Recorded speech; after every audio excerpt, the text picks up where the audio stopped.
Bonjour et bienvenue à l'épisode 37 de Symfony 2.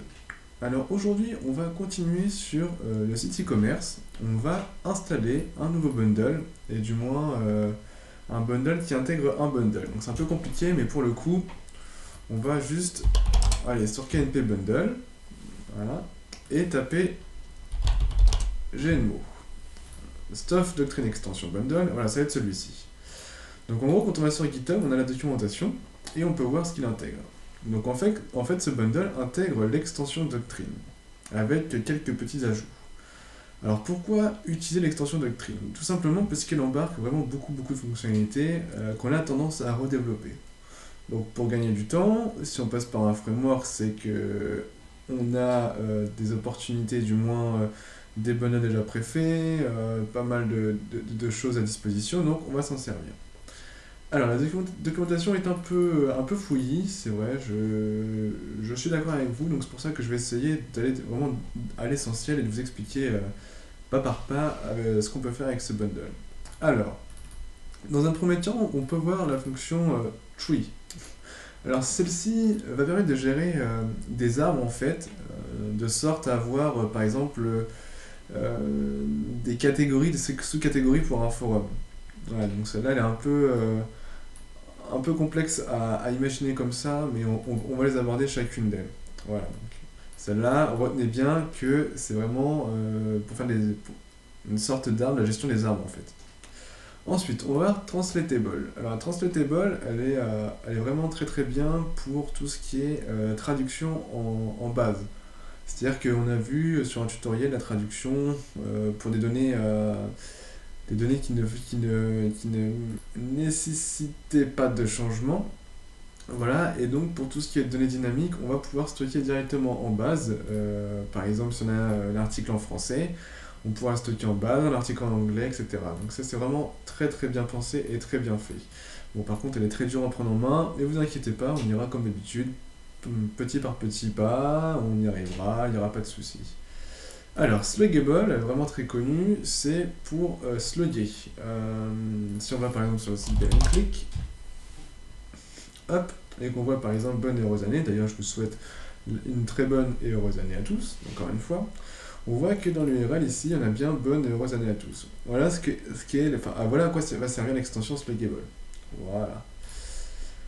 Ensuite, on a la timestampable. La timestampable est très bien pensée aussi. Elle permet de automatiquement gérer les dates. C'est-à-dire que par exemple, pour un article, on va pouvoir ajouter un attribut qui va s'occuper d'ajouter la date lors de l'ajout de l'article, mais également un autre attribut qui pourra ajouter la date lors de la modification de l'article. Voilà. Et tout ça va être automatisé. On n'aura quasiment rien à faire. Alors, le blâmable, lui, va servir à retenir l'utilisateur, du moins, par exemple, si on prend le cas de l'article, on va pouvoir stocker directement l'utilisateur qui a écrit l'article. Voilà, donc celle-ci, c'est vraiment pas mal aussi. Nativement, il me semble que celle-ci a été rajoutée. Elle n'est pas native à l'extension Doctrine. Loggable, très bien aussi, va servir à, lorsque vous écrivez un article par exemple, ABCD, voilà, vous écrivez ABCD en titre, en contenu vous écrivez du lorem ipsum, vous revenez le lendemain, vous modifiez, et bien sachez qu'avec grâce avec Loggable, vous allez pouvoir avoir la version antérieure, c'est-à-dire la version modifiée de la veille par exemple. Donc ça peut être pas mal pour gérer les archives ou avoir une traçabilité de qui a fait quoi, quelle modification, etc. Donc c'est pas mal. Sortable, c'est tout simplement pour gérer l'ordre d'affichage, donc on peut gérer un ordre précis. Oui, c'est à voir, c'est à connaître. Pour moi, elle me semble pas indispensable, mais dans le package, alors autant l'utiliser. Translator, lui, va gérer les traductions, donc il y a une différence entre translatable et translator. On la verra lors des futurs tutoriels. Self-deletable, également très utile et pour laquelle j'ai vraiment une particularité puisque je l'utilise vraiment souvent. Si par exemple, on retourne sur le cas de l'actualité, fausse manip, le stagiaire supprime l'actualité, celle-ci a été supprimée de la base de données, puis aucun moyen de avoir l'article, sauf si vous avez fait des précédents dumps de la base. Grâce à Soft Deletable, en fait, celle-ci est pas vraiment supprimée. C'est-à-dire qu'elle a un état dans la base qui va être par exemple delete. Il va être à true par exemple si celui-ci est supprimé et donc par conséquent ne va plus être visible. Donc ça va être natif une fois qu'on aura installé l'extension, donc on ne le verra plus dans l'administration par exemple, mais sachez qu'il sera encore dans la base de données. Donc c'est vraiment pas mal, c'est comme ça si le client vous appelle, vous dit bah voilà j'ai mon stagiaire qui a supprimé l'actualité, vous allez directement dans la base, admettons, et vous supprimez ou vous remettez à false l'actualité pour pouvoir la revoir dans l'administration. Donc il y a vraiment beaucoup de comportements sur celui-ci et c'est vraiment très très bien fait et très facile à mettre en place. Uploadable, donc ça c'est pour gérer les uploads de fichiers. Je l'ai très rarement utilisé puisque moi j'ai mon système d'upload, mais on pourra également le voir. Tout simplement pour voir la différence entre la gestion d'upload qu'on a mis pour le site e-commerce et celui-ci. Et donc le dernier, donc ça c'est pour MongoDB, donc ça ne nous concernera pas forcément. Donc voilà, donc j'espère qu'on a fait le tour, que cette petite introduction vous m'en allège entre guillemets pour ce bundle.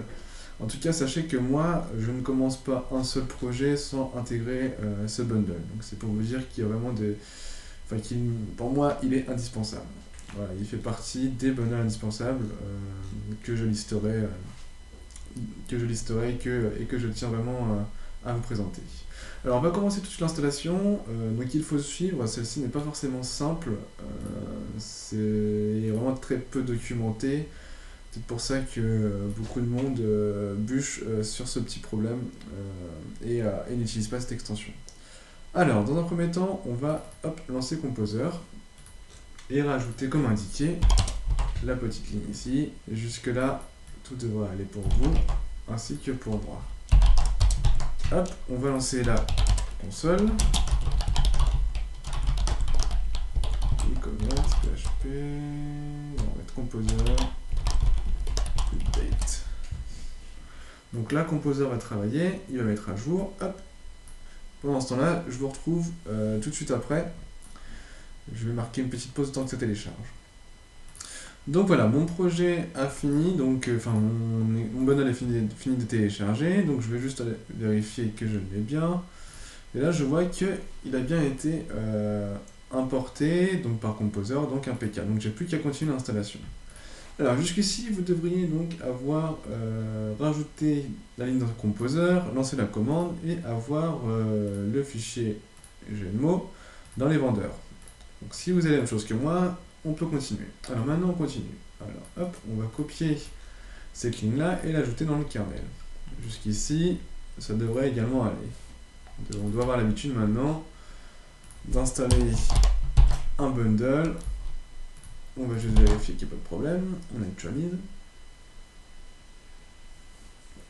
Et si le projet réapparaît bien, c'est que ça fonctionne. Donc là, c'est un petit peu long parce que j'ai évité le cache.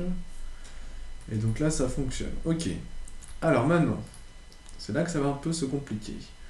On voit qu'on a beaucoup de choses à rajouter dans le fichier config. Alors on va aller dans le fichier config. Voilà. Et on va rajouter tout ça. Donc on va chercher doctrine. Voilà.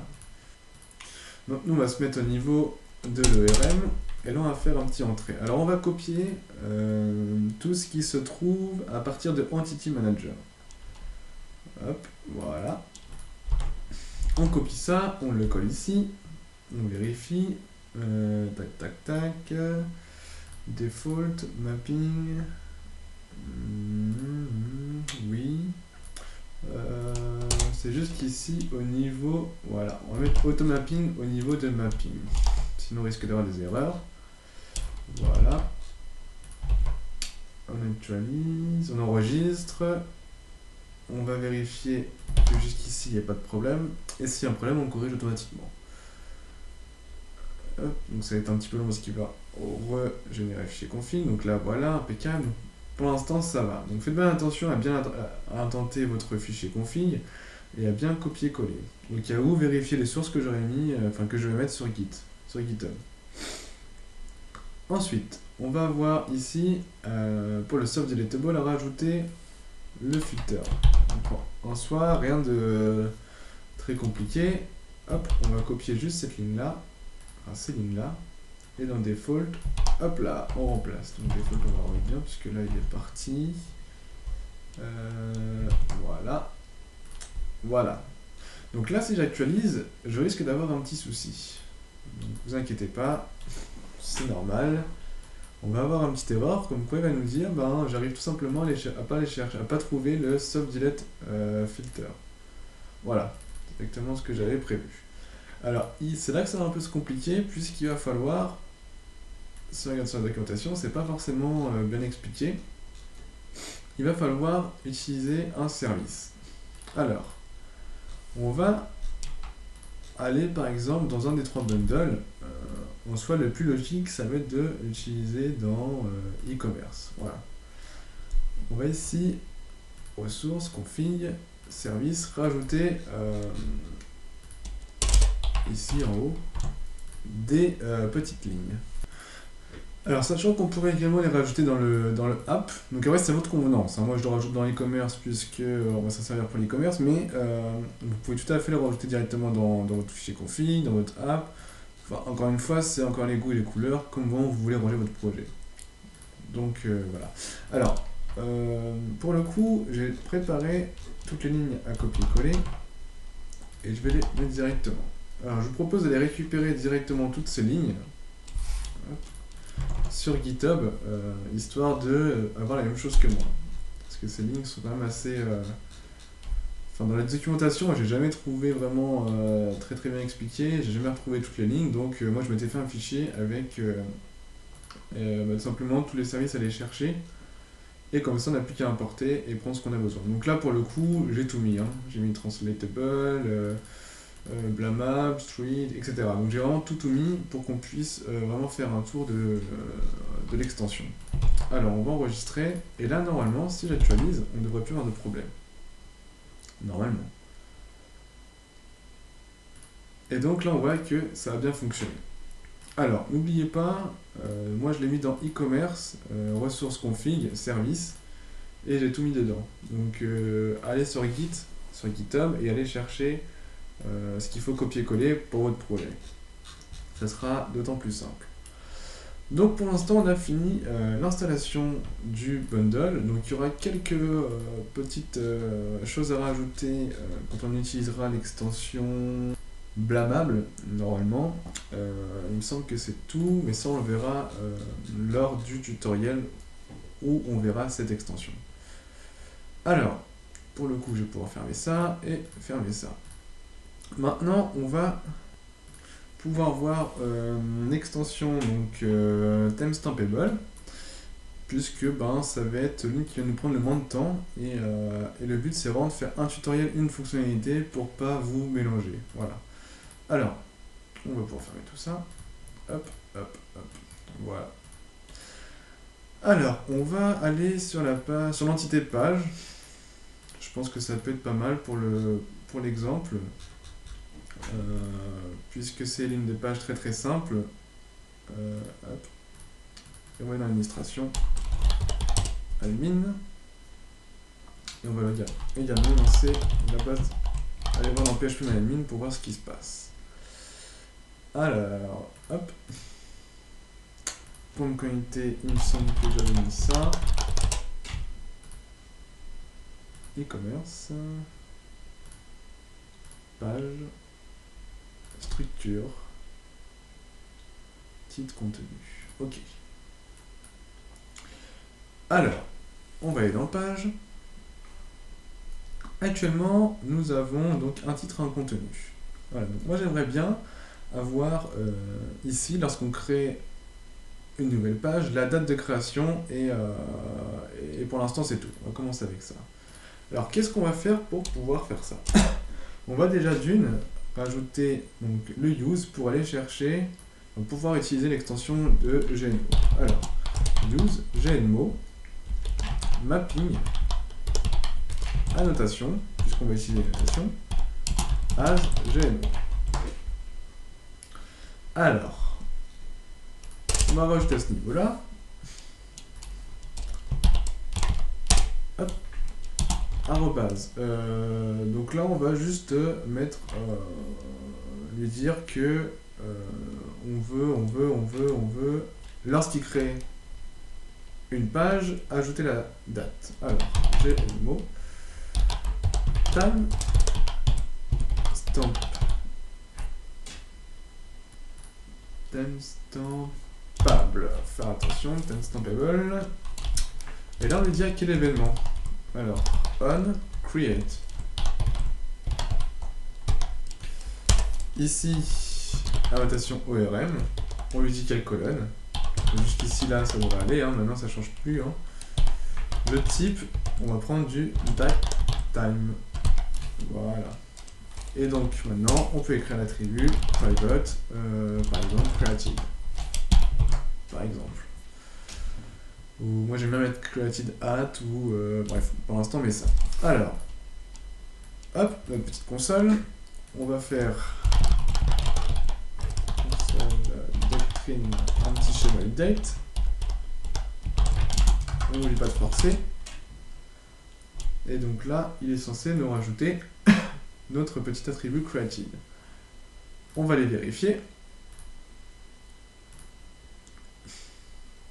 Structure. Et là, on voit qu'il a bien rajouté created.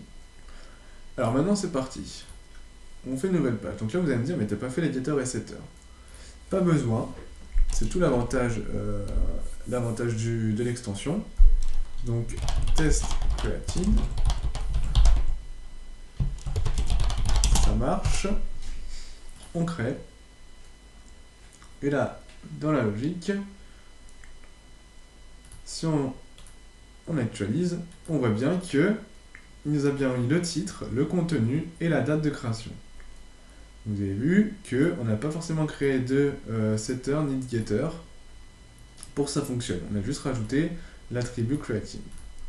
Donc vous avez vu qu'en très peu de lignes, on peut gérer la date, l'ajout d'une date, la modification d'une date, etc.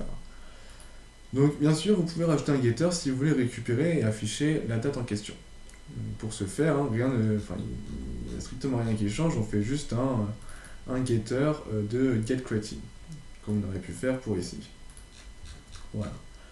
Donc autre chose, maintenant qu'on a fait ça, on va voir comment avoir une date lorsqu'on met à jour. Donc je vais juste copier-coller ça, voilà, puisque il y a peu de choses qui changent. Hop là. Et ici, à la place de onCreate, on va mettre onUpdate, logique. Et là, on va mettre updated. Donc, on va pousser tout ça, et on est reparti. Alors, pour le coup, donc je vais supprimer celle-ci. On recrée une nouvelle. Created, updated, et là, ça marche. On crée. Donc c'est un petit peu, ça mouline, et là on va voir en base, et là vous allez voir que la petite subtilité, c'est que on a deux fois la même date, certes, donc c'est logique, puisque on a mis à jour l'entité, donc forcément, celui-ci va utiliser cette date-là. Mais la particularité, c'est que, donc là, il était 56 secondes, on va modifier, ça marche, oui, on met à jour, et là vous allez voir que, si on affiche, celle-ci a bien été mise à jour, contrairement à Created. Donc là, encore une fois, on voit la puissance et l'efficacité de l'extension, vraiment, encore une fois, en 6 lignes. On a un système de dates assez simple et assez facile à réutiliser. Donc voilà pour cette petite présentation de Timestampable. Donc on va voir une dernière petite particularité avant de conclure ce tutoriel. Ça va être le fait de mettre à jour une date en fonction de. Alors en fonction de quoi? Si par exemple je souhaiterais avoir une date qui est stockée en fonction du changement du titre, voilà. Mais mettons là, si je modifie le contenu, tac tac tac, j'update, la date ne va pas changer. Par contre, si je modifie le titre, hop, et j'update, là la date va changer. Ça on peut tout à fait le faire. Alors, ce qu'on va faire, c'est que on va voir comment on le fait. Donc je vais copier ça, voilà, hop, tac tac, et là on va l'appeler par exemple, je sais pas, titre changé, changed, voilà, bon, dans ce cas-là on va mettre en anglais, parce qu'on a tout mis en anglais, title changed. Alors, encore une fois, on est... Ah oui, petite particularité ici, on peut toujours utiliser le nullable false ou true, encore une fois ici, rien ne change, ça reste un attribut. Alors que je me souvienne, ici, il va falloir lui dire... Donc là, pour le coup, je me suis trompé, c'était ici que je voulais mettre, voilà. Alors c'était donc ici le name de la colonne, voilà. Title changed, donc le type, ça reste du datetime. Donc là, on va faire un exemple avec le nullable true par exemple. Pour lui dire que ça peut être nul. Et c'est maintenant, donc c'est ici timestampable on. Donc là, ça va être change. Donc on n'est plus dans l'update ni dans le create, on est dans le change. Donc c'est lorsque le champ, donc là on va préciser le champ. Donc c'est un tableau.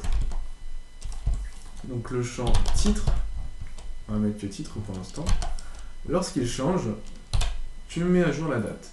Et donc c'est là, on met title changed. On va mettre tout ça, on va pousser. Donc là l'intérêt d'avoir fait nullable true, c'est un peu ridicule entre guillemets, puisqu'il y aura toujours un titre, mais c'est vraiment pour vous montrer que ça reste une colonne classique comme toutes les autres. Alors, si on va dans la structure, on voit qu'on a bien title changed. Alors maintenant, on va donc supprimer celle-ci et en recréer une. Pour vous montrer, repartir de zéro, hop, nouvelle page. Alors, title changed. Ça marche. On crée. Et donc dans la logique, hop, affiché. On a forcément nul pour l'instant, puisqu'il n'a pas encore changé. Created, updated. Alors maintenant, on va mettre à jour, éditer, donc dans la logique, il devrait y avoir updated et title changed si on change le titre, qui doit bouger. On va mettre un point d'exclamation, on va update. Et si on affiche, on voit bien que l'updated a changé et que le title changed aussi a changé. Maintenant, le cas où le titre ne change pas, donc on va laisser comme ça, on va changer le contenu. Vous allez voir qu'il va y avoir que updated qui va changer.